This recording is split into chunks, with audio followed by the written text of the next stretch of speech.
Starting over financially is not a failure. Starting over can feel embarrassing, but it's actually brave. Sometimes life forces you to start over. Divorce, debt, job loss, addiction recovery, poor decisions, unexpected hardship.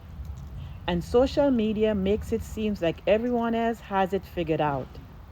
But rebuilding your finances is not a failure, it's responsibility.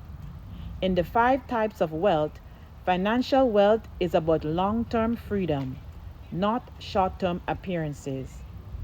Starting over means facing reality, creating a plan, making different choices, building slowly, and choosing discipline over denial. You don't need to rebuild overnight. You just need consistency.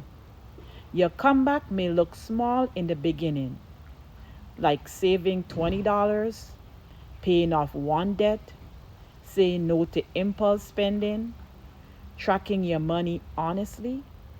But small, consistent actions create stability, and stability changes everything.